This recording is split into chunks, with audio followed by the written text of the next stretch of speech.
Defending is extremely difficult in Clash of Clans, but today we've got a base link for you that defended at 6,000 trophies last season, and we believe it'll work for you too.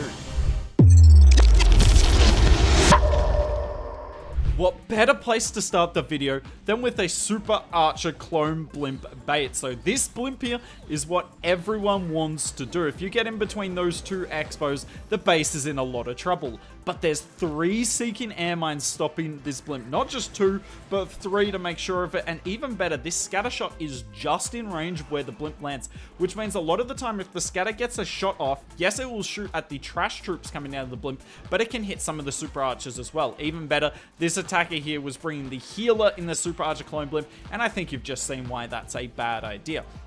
Now let's talk about a few things. Firstly, one, all these replays are pre-update. They are from last season where David finished above 6k, and for the record, David had never finished in the top 1,000, or that's at least what I was told. So he had an insane season thanks to this base. Defending up at 6k is quite ridiculous, especially when you know how many Root Rider armies there are. But yes, these replays are pre-update, but I don't expect the base building meta to change too much. Yes, the overgrowth spell is obviously insane, but I don't know how base builders are going to defend against that at this stage.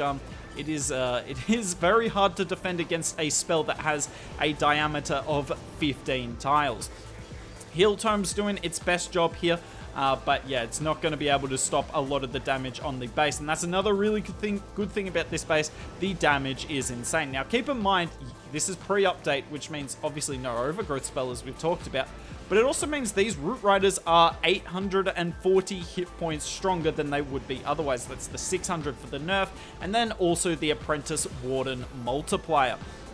Rainbow's going to do a pretty good job here of getting to a high percent because he didn't use that many spells on the Super Archer clone, but you can see this attack is completely fallen apart. Now, why do I think this base will do really good for you all? Yes, it did good at 6k, but that doesn't mean it always does well for you guys. But I think that the double poison tower setup is going to be really nice. I expect a lot of rage towers in high legends this season because the king bug's been nerfed, but I know in low legends generally the poison towers can do better, so I expect this base to do well for you all. It has a lot of Super Archer clone blimps, and obviously Super Archer clone blimps are getting nerfed as well, so even better for you all. I mean, this still gets close. That says a lot about how strong Root Riders are, but when they're not as strong next season, this base will elevate.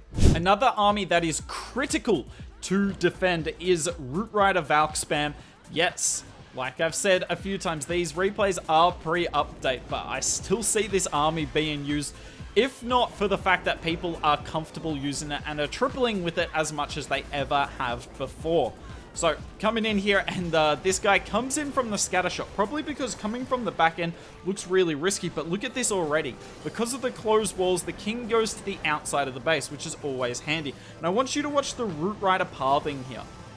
So it looks like if you spam into this compartment, you'll get the Root Riders spread all over the base. But have a look at this. They're going to go straight through the middle, which means they're getting wrecked by the Inferno on this side and the Monolith slash Expos slash Town Hall when it activates on the top side. Now, the RC kind of defies this pathing because she is a ranged unit, unlike the Root Riders, so she'll path a bit better.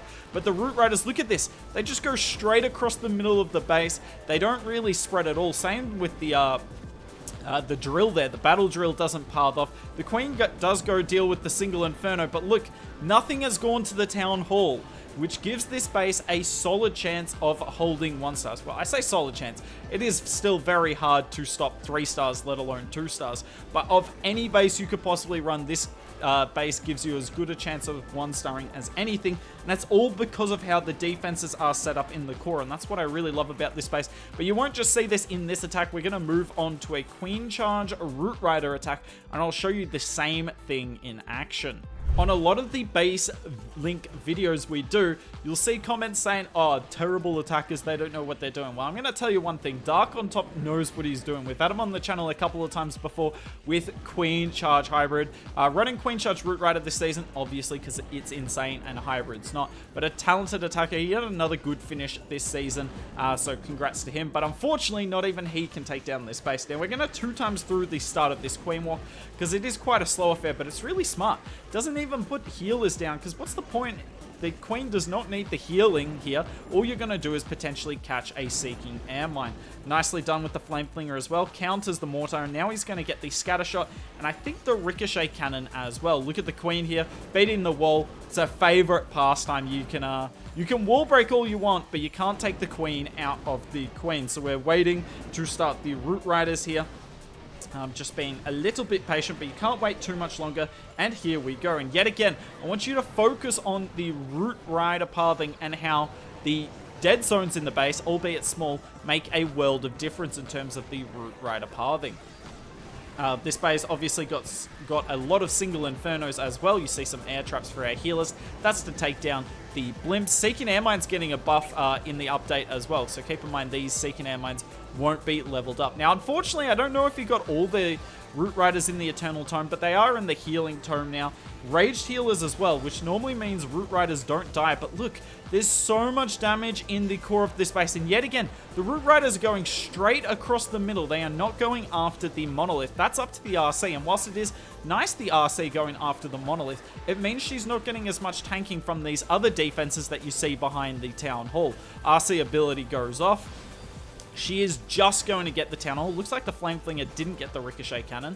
RC just gets the Town Hall down, but yeah, doesn't really work out in the end. And as you can see, the Queen's beating on another wall. She's not going to get to that Ricochet Cannon though, I don't think. And this is a big defense here, particularly against someone as talented as Dark on top. Any defense you'll take, especially if it's only going to be about 84%. So nicely done from the base there. I got one more Queen Charge for you, and we're going straight into the Town Hall.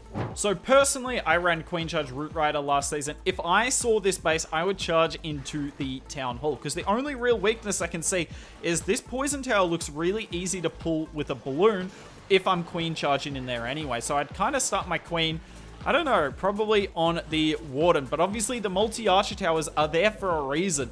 They make that area of the base really tough to put healers down because they will get targeted as well. So there is a benefit to those being right on the edge of the base. But I would probably take the risk because I don't know how else to take the base down. Worth noting, the Wall Breaker does not pull the Poison Tower. That is really critical when you think about it. Queen's coming in here. She is going to step down, but she does come back, which is nice. So the Queen's going to come in for the Town Hall, King on the top side. Now, it's worth noting that with Town Hall compartments like this, a lot of the time you will see attackers come in and they'll sui their King for the Town Hall, because if there's no Invis tower there set up to counter the Gauntlet, then that is quite possible to do and really strong to take advantage of the Gauntlet. But this base is a bit better at defending that because, look, you've got 4 Expos in the Town Hall compartment, the Monolith, you've got 2 multi-archer towers, and the defending King and Grand Warden, which means that you can't really sui your King in for the Town Hall, and the Queen dies through ability here. Then the healers eat 3 Seeking Air Mines. You saw all of them in action there, and that right there showcases how hard this Town Hall compartment is to charge. Now, it's worth noting that David got hit by Gaku at some point last season. Gaku, who finished #1 in the world. And Gaku did charge the Town Hall, and he did triple, but barely. Barely. If I had the replay, I would put it in the video, but unfortunately I don't. All I have is Dima's word. Yet again, though, look at this. Everything's avoiding the Monolith and the Expos. The pathing through this base is so good, at least from a defender's point of view. Just wrecking everything. There goes the Apprentice Warden. That's huge. That takes thousands of hit points off this army.